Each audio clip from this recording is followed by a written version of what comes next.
آج سے تقریباً 40 سال قبل سن 1979 میں سعودی باغیوں کے ایک گروہ نے خانہ کعبہ پر قبضہ کر لیا اور ان میں سے ایک شخص نے خود کو امام مہدی قرار دے دیا۔ اس واقعے نے تمام اسلامی دنیا پر سختہ طاری کر دیا۔ سن 1979 کو ویسے تو تاریخ میں مختلف واقعات کی وجہ سے کافی اہمیت حاصل ہے، لیکن سعودی عرب میں یہ سال مکہ المکرمہ میں خانہ کعبہ پر کیے جانے والے حملے اور 2 ہفتوں پر محیط محاصرے کی وجہ سے یاد کیا جاتا ہے، جس میں ہزاروں افراد شہید ہوئے اور تقریباً 1 لاکھ لوگ مسجد الحرام میں محصور ہو کر رہ گئے تھے۔ 4 دسمبر سن 1979 کو سعودی حکومت نے فرانسیسی کمانڈوز، پاکستانی فوج اور سعودی فوج کی مدد سے لڑائی کا خاتمہ کیا، جس کا آغاز 20 نومبر کو ہوا تھا، جب 400 سے 500 شدت پسندوں نے یکم محرم 1400 ہجری کو نئے اسلامی سال کے آغاز پر خانہ کعبہ پر حملہ کر کے 1 لاکھ عبادت گزاروں کو مسجد میں محصور کر کے خود اس کا انتظام سنبھال لیا تھا۔ حملہ آوروں کی قیادت کرنے والے جہیمان بن محمد بن یوسف العتیبی کا تعلق نجد کے ایک بدو قبیلے سے تھا اور وہ سعودی عرب کے معروف عالم دین عبدالعزیز بن باز کی تعلیمات سے نہایت متاثر تھا۔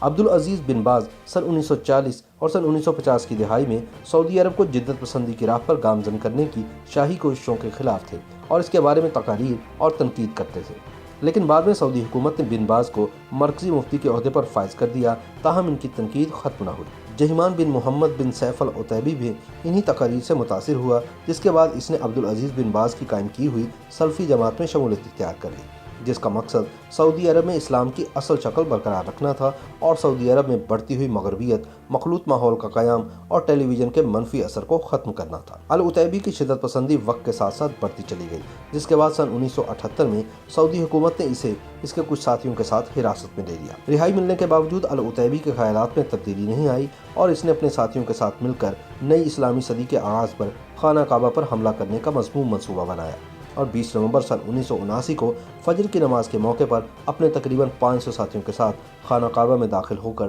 دروازے بند کر دیے اور 1 لاکھ نمازیوں کو یرغمال بنا کر مسجد الحرام پر قبضہ کر لیا۔ العتیبی نے اپنے بہنوئی محمد بن عبداللہ القحطانی کو امام مہدی قرار دیا۔ یہ صدیوں میں پہلا موقع تھا جب خانہ کعبہ عام مسلمانوں کے لیے بند کر دیا گیا تھا۔ سعودی حکومت نے اس واقعے سے نمٹنے کے لیے اپنی فوج بھیجی، لیکن خانہ کعبہ کے تقدس اور کم تربیت کی وجہ سے سعودی فوج بغاوت کرنے والوں کے خلاف متاثر کن کارروائی کرنے میں ناکام رہی۔ سعودی حکومت نے خفت سے بچنے کے لیے مواصلاتی نظام بند کر دیا تاکہ اس واقعے کے بارے میں خبر محدود رہے، لیکن وہ اس میں مکمل طور پر کامیاب نہ ہوئے۔ پاکستان میں اس خبر کے آنے کے بعد اسلام آباد میں امریکی سفارت خانے پر حملہ کر دیا گیا، کیونکہ ایران کی جانب سے سعودی عرب میں ہونے والے واقعے کو امریکی اور صہیونی سازش قرار دیا گیا تھا۔ مسلسل ناکامی کے بعد سعودی حکومت نے فرانس کی حکومت اور پاکستانی فوج سے مدد طلب کی۔ صحافی یروسلاف نے اس واقعے پر مبنی اپنی کتاب میں لکھا ہے کہ فرانسیسی کمانڈوز نے سعودی فوج کو ہنگامی تربیت دی تاکہ وہ شدت پسندوں کا خاتمہ کر سکیں۔ کیونکہ مکہ میں حرم پاک کے پاس غیر مسلم افراد کا داخلہ ممنوع ہے، تو سعودی اہلکار پاکستانی فوجیوں کی مدد سے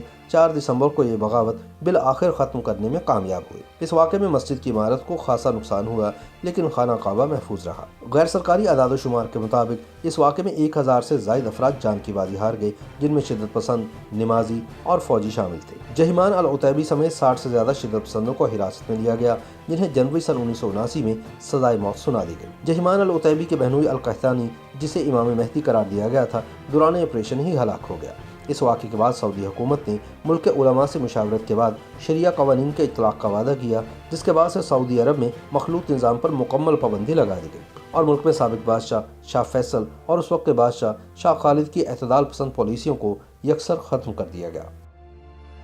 YouTube پر گوگلی نیوز دیکھنے کے لیے youtube.com کی سرچ بار میں googly news T V type کریں۔ گوگلی نیوز کے پیج پر سرخ رنگ کے سبسکرپشن والے بٹن پر کلک کرنا نہ بھولیے۔ YouTube پیج پر اپلوڈ ہونے والی ویڈیوز سے باخبر رہنے کے لیے بیل آئیکن پر کلک کیجیے۔ آپ کو ہر نئی ویڈیو کے بارے میں نوٹیفیکیشن موصول ہو جائے گا۔